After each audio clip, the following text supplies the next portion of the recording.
자, 그럼 이제 우리 본격적으로 식품의 변질과 보존 요거 들어갈 차례죠. 우리가 식품이 변질되는 건 어떤 성분이 변하느냐 이걸 따라 부르는 명칭이 다양하긴 한데요. 우리가 가장 대표가 되는 건 뭐냐면 부패예요. 그래서 우리가 중점적으로 보는 건 부패라고 보시면 됩니다. 부패. 그래서 여기 변질과 보존 파트에서는 우리가 크게 두 가지로 연결해서 볼 건데요. 부패 과정 중심으로 해서 부패 시에 생성되는 생성물과 함께 뭘 보냐면요. 화학적인 변화를 같이 볼 거예요. 그래서 우리가 보면 이 부패 생성물이 어떤 화학적인 변화를 통해서 생성이 되는지 그걸 같이 연결해 두시면 되는데 요게 이제 플러스 알파라고 보시면 돼요.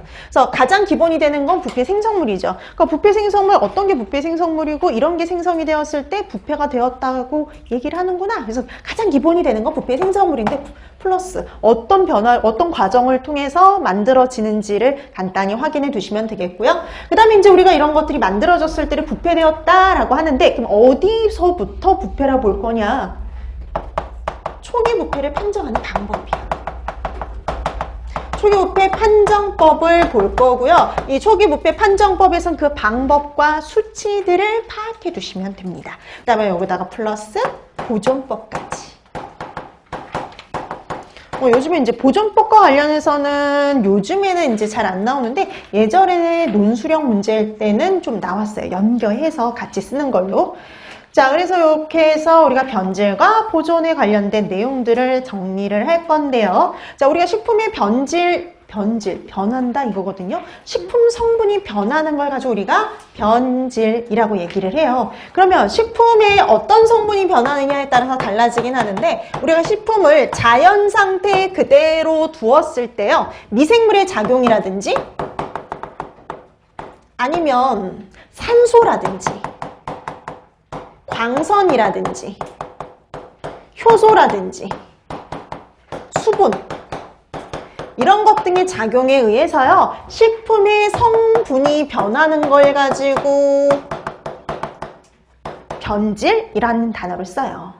그러면 어떤 성분이 변하느냐에 따라서 다른 말을 쓴다 그랬잖아요. 원래 좀 더 정확하게 하면은 단백질이요.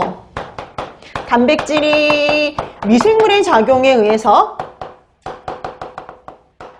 분해되어 가지고요.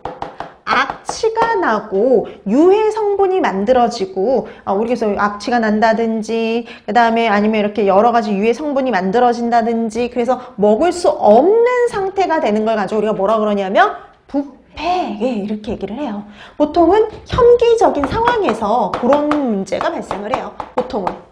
그래서 혐기적인 상황에서 미생물의 작용에 의해서 단백질이 분해되어 가지고요. 먹을 수 없는 상태가 되는 거. 그게 바로 부패. 이렇게 보시면 됩니다.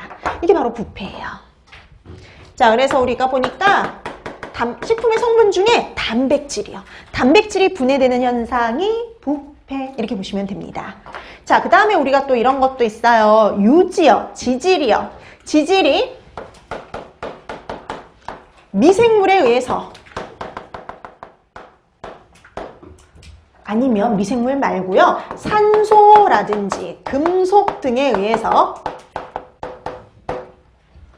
분해되는 현상 내지는 산화되는 현상을 가지고는 뭐라고 얘기를 하냐면 산패라는 말을 씁니다. 그래서 이번엔 지질이에요. 지질.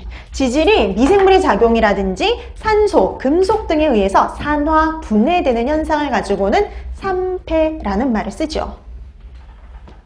근데 이게 미생물에 의해서 일어날 수도 있고 아니면 그냥 산소만 있어도 일어날 수 있고 아니면 효소의 작용에 의해서